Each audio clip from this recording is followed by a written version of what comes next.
Welcome to Theology on Tap. My name is Mike. I am one of the priests at the Episcopal Church of the Holy Communion and one of the organizers of Theology on Tap. We're glad to have you with us. And if you'd like to know more about Theology on Tap, if you'd like to sign up so that you know when we're going live, one of the best ways to do that is to get on our email list. If you go to www.pubtheologystl.org, head over to that. You can sign up for our email list, get the notifications about our events. And we're in a season where we are doing what we're calling interfaith conversations. A couple weeks ago, I got to talk with Rory Pickernese. And tonight, I'm really glad to be joined by the Reverend Dr. Ben Sanders. Ben is a theologian and an ethicist at Eden Theological Seminary right here in St. Louis. And Ben, I want to start out with a question for you that, we called this Interfaith Conversations. And when I was talking with Maharat Pickernese, that's a pretty obvious Christian and Jewish interfaith conversation. But I want to ask you about the idea of an interfaith conversation between a white clergy leader and a Black theologian and clergy leader, and ask you about where do you locate yourself within Christianity or the various versions of Christianity that are out there.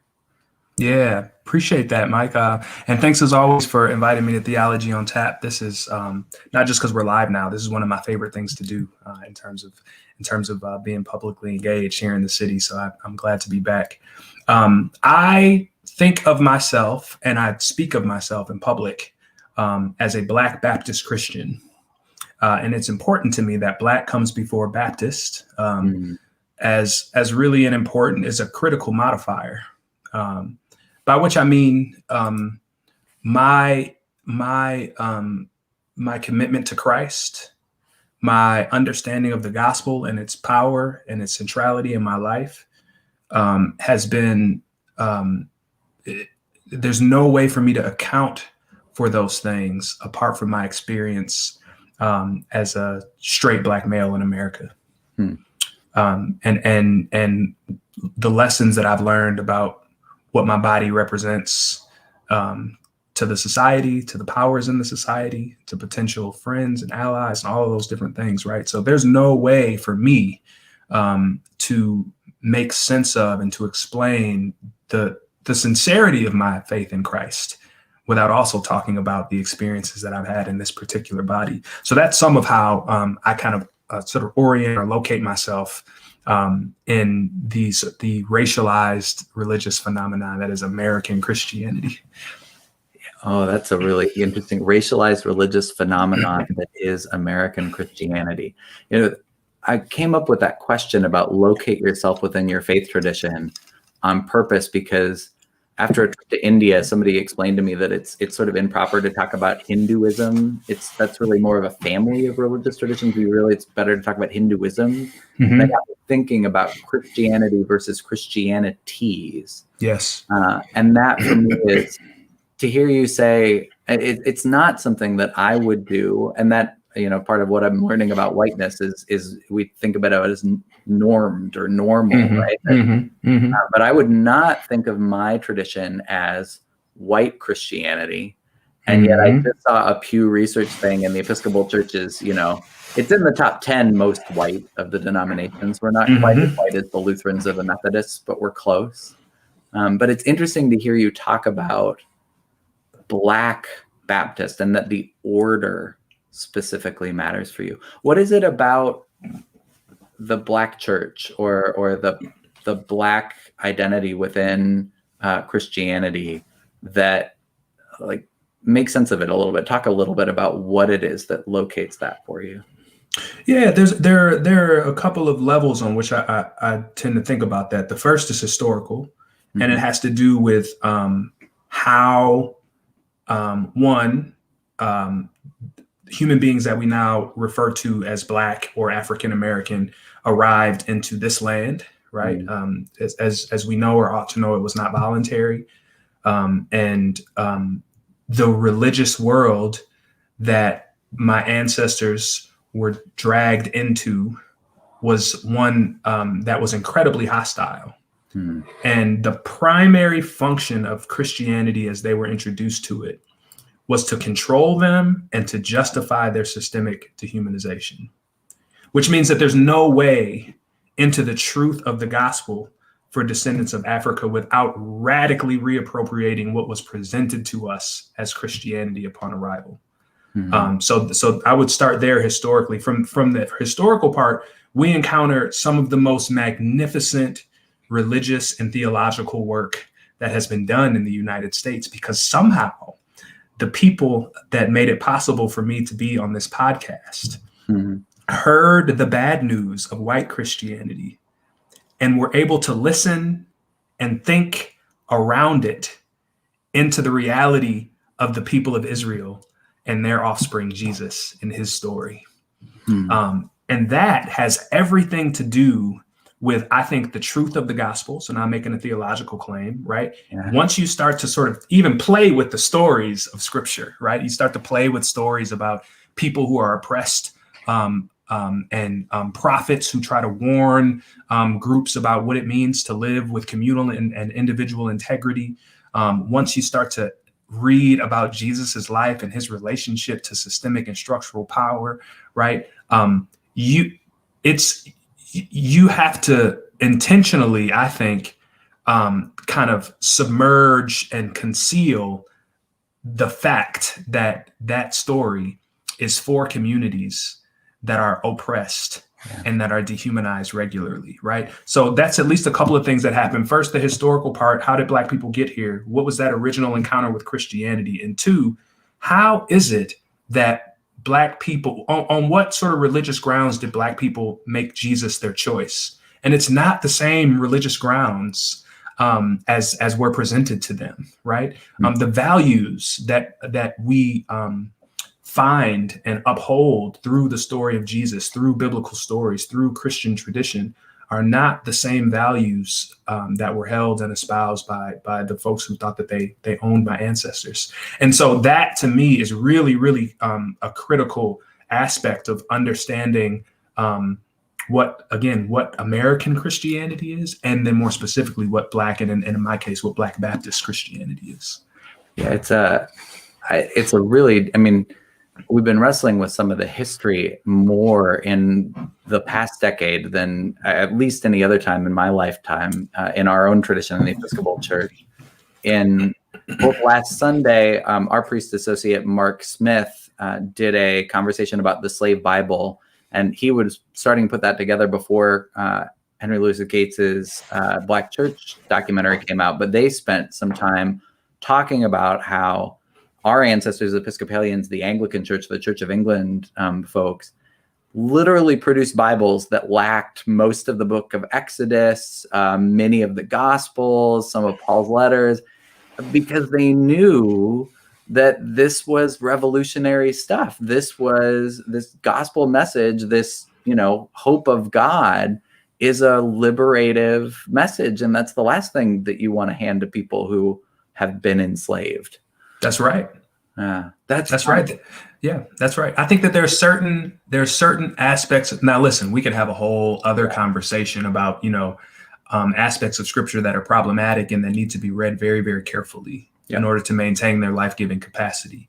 Yep. And there are certain stories in scripture that even the most self-centered, control-obsessed folk can't rob of its liberatory power. And I think that's how we end up with, slave Bibles and so on and so forth. Yeah. Yeah. But I love that image that you just had about you found that your ancestors in the Black Church found their way around the version of Christianity that was presented to them. And in some ways, I mean, the Episcopal Church, very liturgical church. And it was a real shocker to me and a difficult thing for me to find out that in the early American period, there were Episcopal churches that had added a question onto the baptismal rite, that if you were going to baptize slaves, which for a while they weren't sure that if it was a good idea to baptize enslaved people, because then they might, think that they were human, or you might have to think about them being human. Yes. But that they added a question about obey your masters on the liturgy itself. Yes. And to be able to have the the spiritual strength to go around that, to read the Bible for yourself, to claim your own interpretation, is that's a strong stream to stand in the midst of. Yeah, and then to think about the context in which that claiming happened. Right. I mean, there are certain states and certain periods in which folks are literally putting their lives on the line every time they go to worship. This, of course, carries into the middle of the 20th centuries if we paid attention to church bombings in states like Alabama and across the South, but also some in the North. Right. So, I mean, it is a story that needs to be told. It's a necessary part of liberating the gospel for all of us. Yeah. That this story be told. Yeah, no, that in and of it, I mean, that idea of a liberating Christianity, for me, was salvific for Christianity. I think if I hadn't encountered that idea of that God took sides, which was not something that generally was taught in the Episcopal Church that I grew up. Except that I grew up in a church that was one of the first in the area I grew up to ordain women. And so there was a little bit there. But it was not until I encountered Latin American liberation theology in college that really this idea of, God with stakes took place. And it was through that I started to encounter Black liberation theology, but to stand in that, to have that be presented as the central story is really... I wonder, so I'm going to ask you to pivot, and I'm going to note that we've got some folks bringing in comments. Awesome. And we'll take questions and say hi, and please do. And right now we've got a lot of folks that are, didn't know those things about baptism and saying hi from, where they grew up and things like that. So it's good to see you. We see you. I want to ask you to pivot a little bit and talk about, you and I came to St. Louis in a sort of similar time frame. We've been here about the same amount of time. And I would love to know, I came from Washington, D.C., and some really incredible Black church leaders there. And I would love to hear your sense of the Black church in St. Louis, and what are the big questions, these 5 years that you've been here, what are the big questions facing the Black church in St. Louis? Yeah, I mean, St. Louis is a city filled with, wonderful African-American congregations, and folks who have for decades, and in some cases for centuries, have worshiped together with the hopes of creating a life experience in the city that is life-giving and not life-demeaning. I also think that when I compare my experience in St. Louis with my experience living in other cities, Denver, New York City, Chicago, right? So these are larger American cities. But one of the things that I've observed and lived inside of now for the last 5.5 years is this is the first city that I've ever lived in where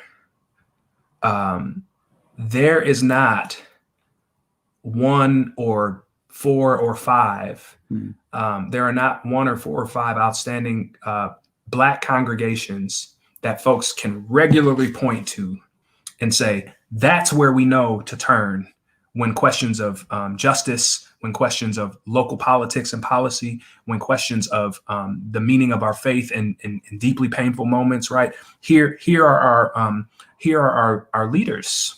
And so in that regard, I think that there's a really tragic kind of leadership vacuum when it comes to the Black church in St. Louis that I haven't experienced in the same way. Now, this is not to say that there aren't Black Christian leaders in St. Louis, because there are. I think of Tracy Blackman, right? Starsky Wilson, who recently moved on to head the Children's Defense Fund in Washington, D.C. But before that, was an absolutely magnificent figure in his own regard, standing alongside folks like Tracy Blackman, working here in the city to transform not just the meaning of life for Black folk in St. Louis, but the meaning of Christianity in this city. So we've had leadership, but when you look at, Mike, you and I have talked offline about this. When you look at, there's been a lot of conversation recently comparing St. Louis to Atlanta because of what we saw happen in Georgia, right? So, decades and centuries of efforts, right, really capitalized upon in some genius ways by Stacey Abrams and others, led to some historic social and political transformations in the state of Georgia that there's no way of denying, especially since one of the things that happened in the midst of this political transformation is Raphael Warnock, who is a pastor of Ebenezer Baptist Church, right? The church that Martin Luther King Jr. Pastored, was elected a senator, right? So, I mean, there's no way of denying that the Black church had played a role there. But, when we talk about comparing St. Louis and social and political possibilities that exist here, to those that exist in places like Atlanta, I think we've got to take really seriously the fact that it wasn't just smart, savvy, passionate organizing. The Black church creates something in culture, in the culture of a place, outstanding, undeniable Black church leadership that is sustained over time, that is sustained through storytelling, that is sustained through how we invest certain values in our children. That makes certain things possible socially and politically that are not otherwise possible, right? And so one of the things that I think we've got to be really careful of as we're looking at Georgia, and particularly for those of us who are Christians, is the Black church played a major role in making that possible. And Black church leadership that knows how to balance the pastoral and the prophetic in ways that can affect positive, undeniable change has been a major part of that city, Atlanta, but also, I mean, other major African-American hubs in the state, and transforming that state. We can have it in St. Louis, but it's not as simple as, being loud and being passionate, though that's an absolutely critical part of it, right? If that volume and passion is not also, there's some volume and some passion. That's not gonna make a change, right? If that volume and passion is not rooted in faith, that fundamentally reshapes our understanding of why we are here and what it is our responsibility to do. You have to earn what happened in Georgia. And so we've got to earn it here.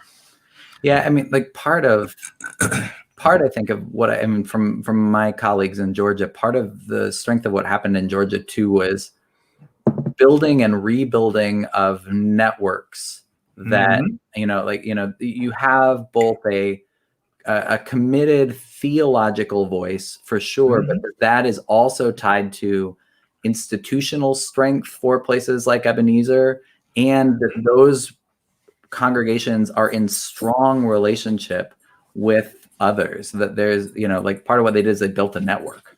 Yes. And so if you think about what happens if you've got a church like Ebenezer in a city where you've also got institutions like Morehouse and Spelman College, right? Where you have Black graduates we've got Harris Stowe here in St. Louis, a historic Black institution that barely gets mention or love, in my opinion. Right. When you have graduates of Morehouse and Spelman who can, come out of their own educational experiences and already be used to seeing Black doctors, Black leaders. It's not that we have to be obsessed with that sort of sort of societal sort of understanding of success where you have to have a title, but it matters to Black children because they're born into a world where there are already, endless negative stereotypes that are ready to assault their psyche and their person. So to have those same children have an opportunity to finish at a place like Morehouse or Spelman, right, where they go to school with people that look like them and they have teachers that look like them, that matters. And I think, some of the visibility challenges that develop in a place like St. Louis, it's, the Black church has a real opportunity to fill some of that vacuum. But in order for that to happen, and I don't want to get too far down this tangent, but in order for that to happen, African-American churches in St. Louis, more of them have to get really serious about developing theological orientations and perspectives that are grounded in an unapologetic commitment to creating equity for their congregants and in the city. And that is that doesn't grow out of having Black skin. Yeah. That's something else. It's a theological commitment as much as it's a identity. I mean, and a political commitment as much as it's anything else. Yeah. And if we think about the theological commitment correctly, Mike, it's always about identity and politics. A commitment to Jesus is about a fundamental reworking of your identity and your politics. Mm-hmm. Right. I mean, that's what I think. No, I'm with you. I'm thinking about, we've sort of created a little outline for this conversation. So I'm looking at a pivot, and really, folks, it's great to have folks say hi. Feel free to ask a question at any point. We'd be happy to talk. Please do. But we were talking a little bit in our offline conversation about the role of the Black church, and we talked about what it can be politically, what it historically has been at times politically. But part of what you said that around, we just had a conversation. We just put this on our website today with our deacon Chester Hines, talking about the decline of Black institutions at Homer G. Phillips Hospital and a number of other places, but that what it was particularly with Homer G. Phillips, like, go to a place where all your doctors were Black, where you saw this level of professional excellence. According to the folks who spoke last night, Homer G. Phillips was like, more doctors were coming out of there, more Black doctors were coming out of Homer G. Phillips than anywhere in the country at one point. Yeah. And to see that and to have pride in that, if the Black church can be that, the church can be that, but we have to work on who we center, who we talk about. I wondered too, though, about what, I've been reading this, Barbara Holmes, who's president of seminary up in Minnesota, and writing about Black mysticism, Black contemplation. And she talks about church in this sense of, like the ability to discern the Spirit in the midst of the community. I think sometimes when we talk about Black worship, Black preaching, we have particular ideas and images that come into our head. That's not our primary experience of Christianity. But talk a little bit about the contemplative side of Black Christianity, the mystical side of that. Like, what is it that feeds folks' souls? Yeah. So, we talked about this a little bit offline. So the figure for me that is absolutely essential to being a Black Baptist who is, deeply committed to developing and cultivating my own mystic streak is Howard Thurman, who, of course, was an absolutely critical mentor to Martin Luther King Jr. and so many other pivotal figures of the civil rights movement.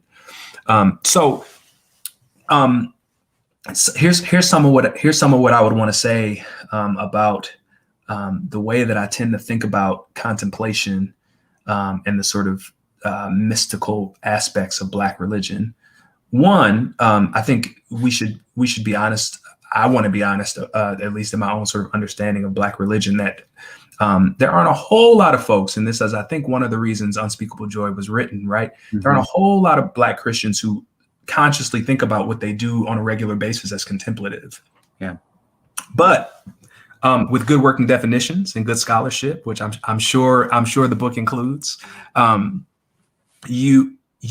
there's an undeniable aspect of Black religion that is contemplative, and that is about what Howard Thurman described as the inward journey.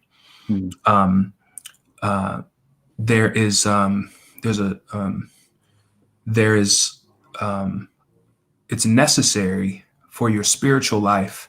We live in an age now, Mike, where a lot of people claim to be spiritual and not religious, right? Which I often take to mean that they have serious and oftentimes well-founded suspicions about organized religion. And so they tend towards doing their own thing that sort of feeds them and tends to them. That's not what I think contemplation means in the context of Black religion. That is a part of it.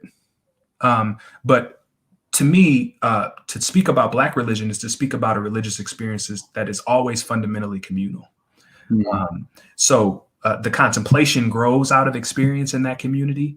And some of the judgments made out of that contemplation are properly assessed by bringing it back to that community. This, again, has to do with social and historical context in which Black religious communities have developed.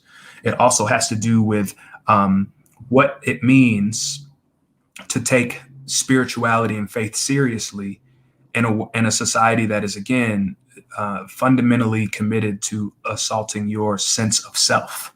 Well, none of us gets our sense of self from ourself. And this is one of my major suspicions about spirituality that becomes too individualistic, right? None of us can finally ground ourselves simply in ourselves. And I think that that's particularly, that the truth of that is outstanding in communities that need each other, because the society is committed to that, the assault I've been naming. But when I think about what Howard Thurman did, there's this story of Thurman writing a letter to Martin Luther King Jr. after King was stabbed in Harlem. The stabbing is a well-known story, but Thurman wrote a letter to Martin Luther King Jr., aware that King's star had risen, that the civil rights movement was up and running, that the energies of young people in the South and their more elderly guides were transforming the culture of the South. And Thurman also seemed to have a sense of how much that transformation would cost a young Martin King. And so Thurman writes King a letter, and he asks that they work on trying to find time just to sit together in silence. Not to sit together and strategize about the next steps for the movement, to sit together. Now, some of this is the uniqueness, that the unique human being that is Howard Thurman, but Howard Thurman is a Black Baptist. Yeah. And so is King, right? And so the fact that there's space between these two men for them to have a correspondence inside of which Thurman says, let's just sit together. Yeah. Right. And think and sort of, regenerate ourselves in the powerful spiritual space of that silence. Yeah. And in that space, right? I mean, it sounds very Mennonite to a lot of folks, but to come from the Black church, yeah, is to know that there have always been aspects of our worship and our religious lives that have to be concealed and that are better practiced in silence. And so I think that I haven't read Unspeakable Joy yet. I'm looking forward to reading Barbara Holmes's book, but it is. To me, the contemplative aspect of Black religion, again, grows out of some of that social and historical necessity, but it's also a way of, I think, balancing the really important kind of dialectic between being an individual and being grounded necessarily in community. Yeah, well, and being an individual who, as you just said, when the whole world is out to get you, but when you make it into the Black church, when you make it into worship, when you make it into community, you are being affirmed. Like, the secret is the secret of your fundamental human dignity and your creatureliness, and that is a space. That's it. For that. So Aaron Rodgers has a great question that is big, so I'm going to put it on the screen for us. But so there's a huge trajectory of the modern social movement, especially around the movements for Black lives, has been the rejection of charismatic, transformational individual leadership. Recent work in St. Louis follows this dynamic, strives to be multinodal and collaborative way more than it is dependent on one dynamic leader at the center. Do you think this is viable for creating lasting social and systemic change? The short answer, Aaron, I appreciate the question, brother, is absolutely. Absolutely. When my call for Black church leadership is not a call for outstanding individuals, right? It's a call for communities grounded in a theological understanding of congregational identity that makes it impossible for their lot. Mike, you just mentioned, that and this is really important, that one of the things that has happened throughout the history of the Black church is that when we enter worship on Sunday mornings, all of the things that I said earlier about what happens when we come into relationship with Jesus, our identity is transformed, our politics are transformed. All of that is supposed to happen on a regular basis as we enter into that worship space. We don't need any particularly outstanding, articulate males to lead that movement. So I think that the movement away from this sort of standalone, over masculine, outstanding individual model of leadership, I think that that's gone, and I'm glad that it's gone. Because I think it's much easier to to destabilize a movement that has one clear leader. And so I think in many ways, when as contemporary organizing and resistance efforts continue to have multiple centers, multiple sites of power, who understand power in fundamentally different ways, who understand their responsibility and their authority in fundamentally different ways, I think not only is it sustainable, it's preferred.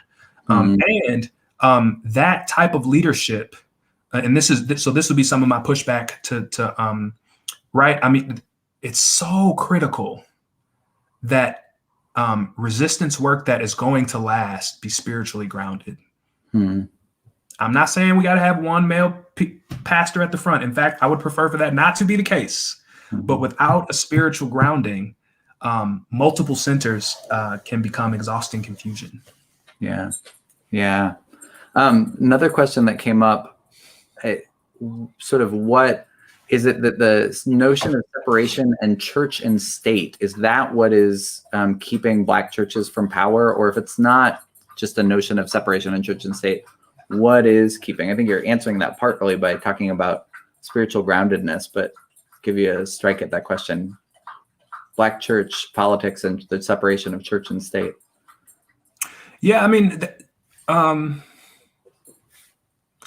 hope it's okay that I'm just blunt enough to say that the separation of church and state has never been a Black people thing. I mean, that's a government concerned with, maintaining the ability to control in certain ways and also respect, religious freedom kind of thing. The idea of separating your experience of the church from the state can't work for a church that's literally born in slavery. Yeah. I mean, what are you talking about here? The gospel itself is an undeniably political statement that has real ramifications for the nature and shape of the state. So I don't think it's necessarily that. But what I do think has happened is over time, and some of this has to do with what in some circles might be perceived as social and economic progress,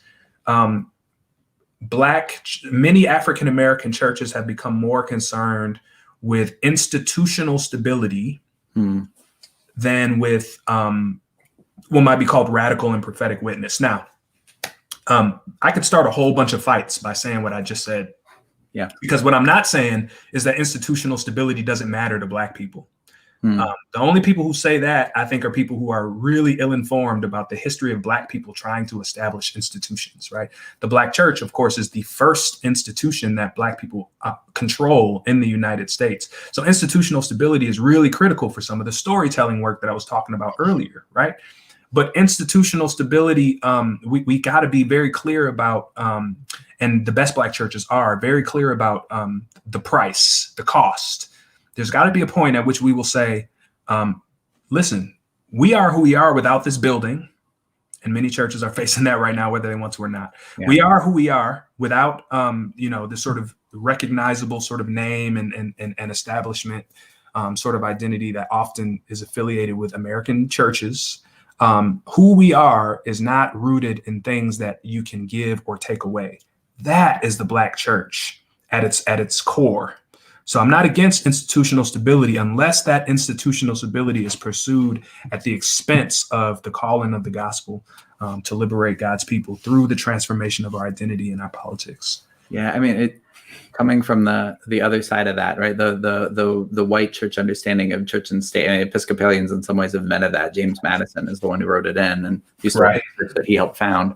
Yeah, but that some of that has to do with this respectability sense that, I mean, and a seminarian I was talking to recently talked about, she's writing a thesis about how many times the Episcopal Church has chosen an idea of unity over an idea of justice, which is it's one of our Achilles heels, I think, in terms of our ability to actually read and interpret the gospel in our tradition. We look for unity sometimes before we look for justice. I do want to notice, though, that, I mean, you pointed to two particular leaders who have chosen a prophetic track, and both of them happen to be congregational leaders, and both of them happen to have a trajectory of bringing two institutions into more strength and more attendance and more, like it's not necessarily an either or, but it takes courage. Mm-hmm.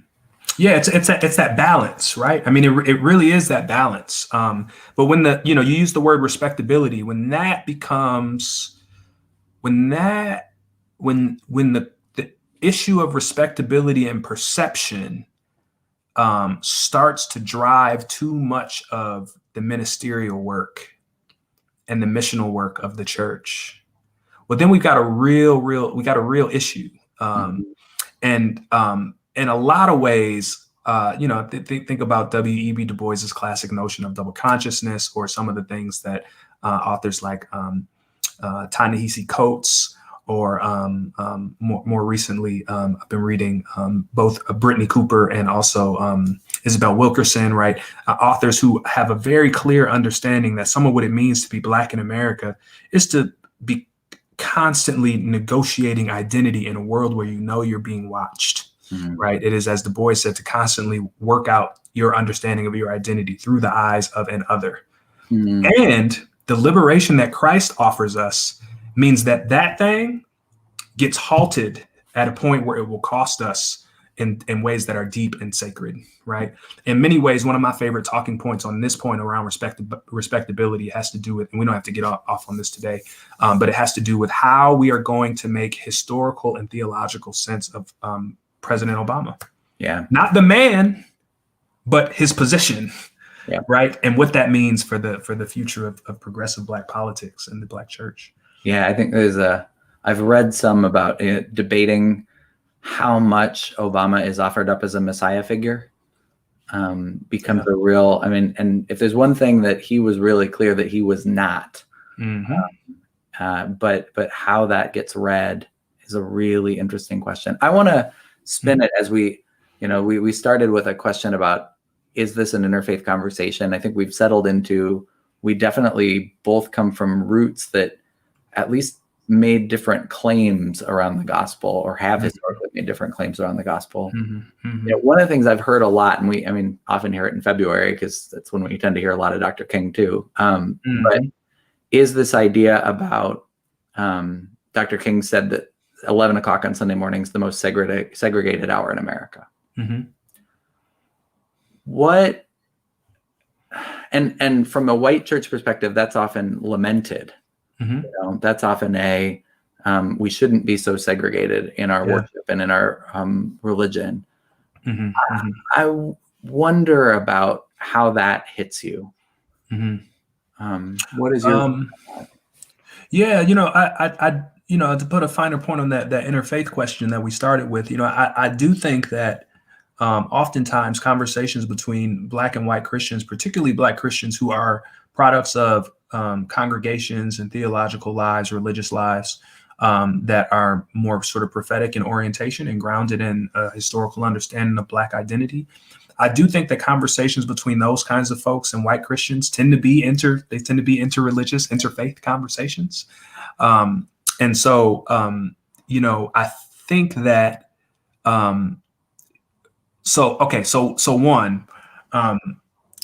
one of my favorite clips, because when we remember King in February, one of my big issues is that we remember him poorly. But one of my favorite clips is from a 1967 interview with King, where he's thinking back on his "I Have a Dream" speech from 1963, and he says that in many ways my dream has become a nightmare. King was murdered, assassinated at 39 years old. So he's still figuring out a lot.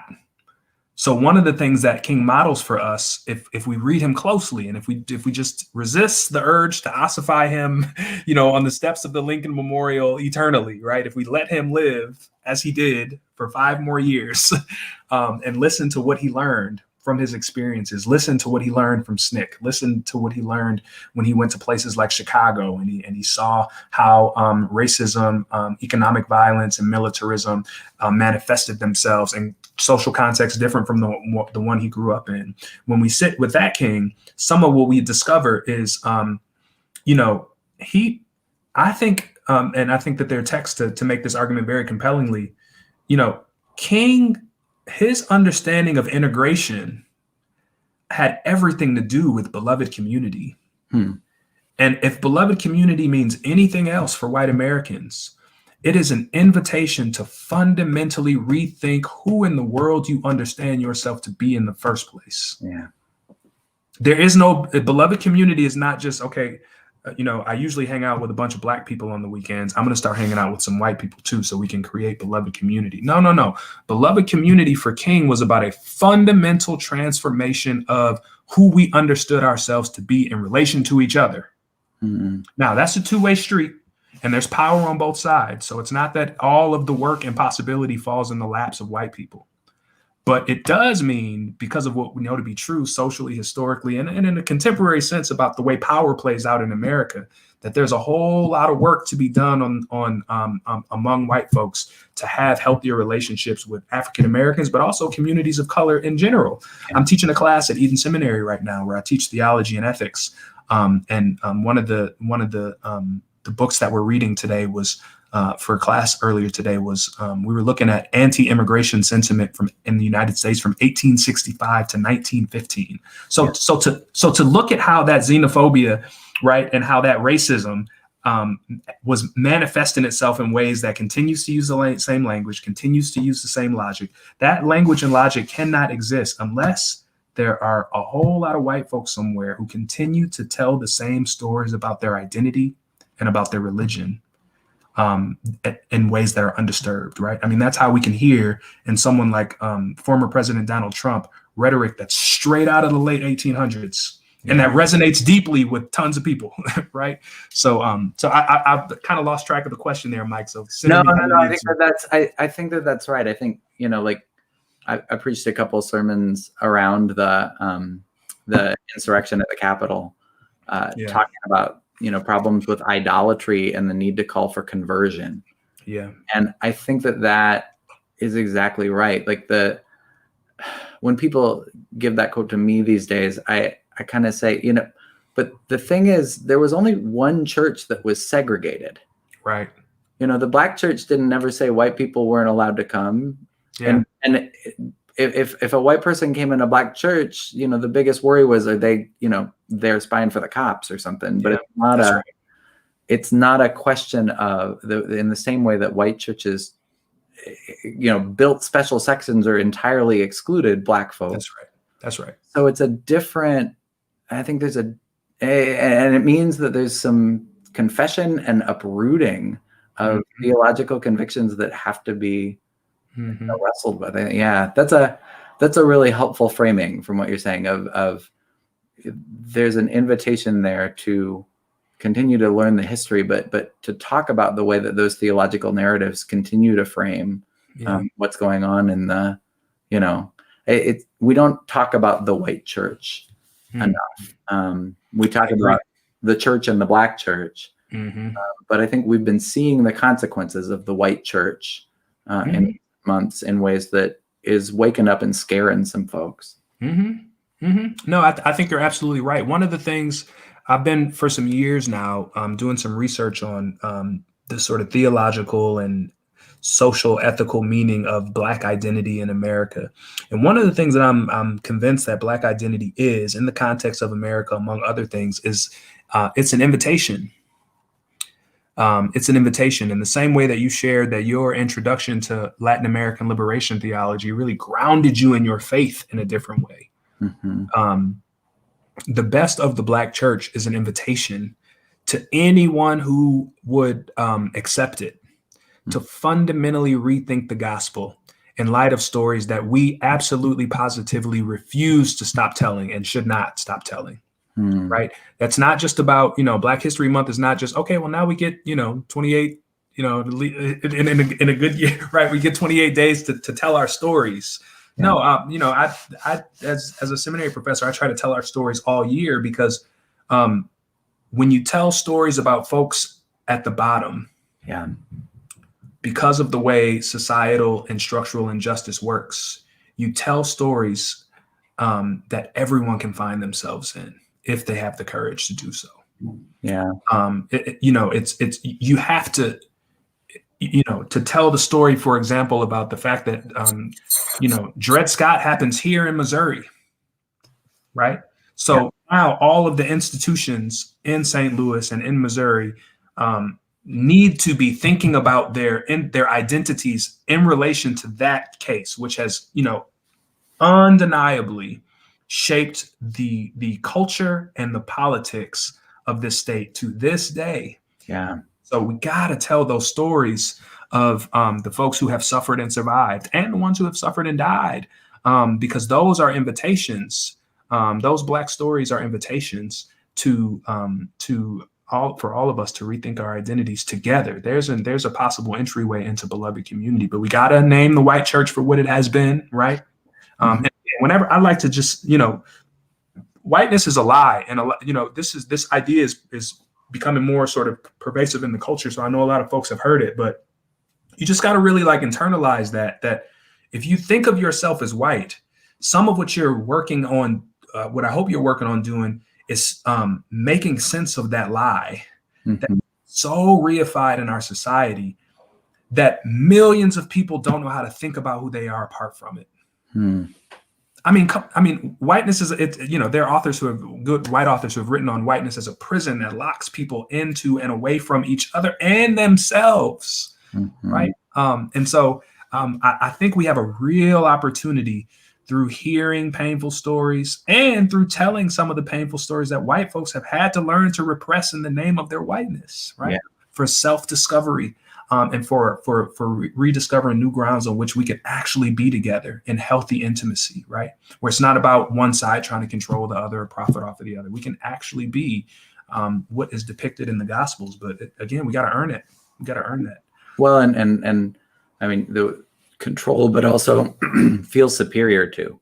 I think that's the fundamental lie of whiteness is I have a right to control because I'm superior. That's right. That's right. Naturally so. Created to be so. And if that's contradictory to the gospel, but it's also if you're invested in that, you're invested in a system of meaning that one of my favorite definitions of sin. I'd love it if you could help me figure this out. I've asked several theologians. I've never had somebody been able to trace the root. I know I read it somewhere, but one of my favorite definitions of sin, or in Lent, it's a good time to talk about sin, is sin is that which diminishes my humanity or the humanity of my neighbor. Sin is that which diminishes my humanity or the humanity of my neighbor. And there are theologians that would argue that anytime you diminish the humanity of your neighbor, you're also diminishing your own humanity. Right. I would agree with that. I can't help you out with that citation. But I feel like I've read similar stuff. Yeah. You come across it. But that's I also, one of our choir members, African-American woman, started out this month by talking about how she wishes more of Black History Month was focused on stories of triumph, on the stories of overcoming as well.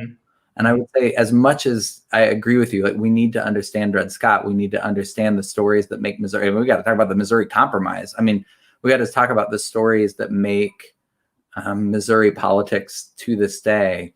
I think it's also been helpful for me as somebody who identifies as a Episcopalian to know the stories of folks who identified as Black Episcopalians, like Thurgood Marshall, like Polly Murray, the Black saints who like literally undid segregation at the legal framework, who that there are stories of triumph as well that are also gospel stories. Yeah, I really appreciate that. So when I talk about telling true stories that lift up that suffering, I emphasize that because in America, we tend to like our conception of truth, right? The true stories that we like to tell. Yeah. The role of suffering in the story is always to be overcome. And that's a very helpful thing. And I always appreciate that. And I think that it is important to tell stories of triumph, to tell stories of attempts at organizing and getting things done that succeeded. I also think that if this is just for me, if I had to err on a side, I'm going to err on the side that tells the stories that make us go, oof. Yeah. Human beings are capable of that. Yeah. Because I think some of what I've seen is that particularly when the stories of progress begin to really pervade, something happens to what should be the sacredness of the stories that tell of not just suffering. It's, because we're here having this conversation right now because despite much of the evil that Black folk have come through, it has not had the last word. Yeah. But I like to try to err on the side of let's tell full stories. But even if we're going to tell stories about Thurgood Marshall and Paul E. Murray, right? Oh, there's some suffering in those stories. Yeah. Right? And so even to tell those stories in their full richness, right? We got to have they did that to a Supreme Court justice while he was a Supreme Court justice. Yeah. Right. And so, I definitely appreciate that pushback. It's never my intention to make all of Black history out to be, suffering and pain, because it certainly ain't. Yeah. But it's also not just the sort of, smiling and dancing and Black church clapping that is often the caricatures that find their way into dominant imaginations. Yeah. Yeah. No, it's also the having to rebuild the institution after somebody bombs it. It's also the, and finding the fortitude and the strength and doing the fundraising. And that's a place I think where I think it'd be a healthy place to leave it, that, this is an unresolved and difficult, and the reality is, we still within Christianity are often living Christianity, and even within an individual church tradition, we may be having very radically different visions of what the gospel might be. Yeah. And I think that that's a really, and a chunk of what white Americans need to learn to do is quit just quoting old dead white guys, but to learn the fuller story, to understand and at its best glimpse the beauty.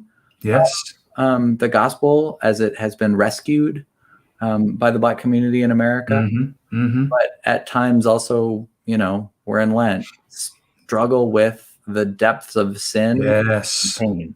Yes, because there's deliverance in there, and in there we can meet each other. Yeah, and we can meet each other in ways that we can't outside of that truth.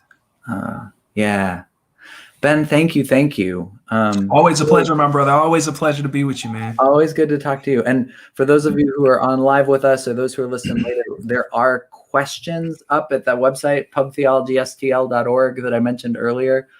Set of discussion questions that if you want to get together a group of friends, and maybe some of you watched it together just live, and I know some people are planning to do it later, but get together and talk. We'll ask you to locate your own sense of how you participate in the tradition, and talk through some of the questions we've talked through. So invitation to do that. We'll be back in 2 weeks. I'm pretty sure that's March 10th. Correct me if I'm wrong in the comments, but and I'm going to be with James Croft, who is the leader of the Ethical Society of St. Louis. And we're going to be talking about atheism and humanism and an interfaith conversation there. Should be a really interesting conversation. So hope you'll join us. Ben, again, thank you. I love that we're in a picture of you at Theology Untapped. One of the last times we were able to gather in person. I hope we're able to do that. Yeah, it was great. That was great. All right. Thank you again so much. Take care. Take care, y'all.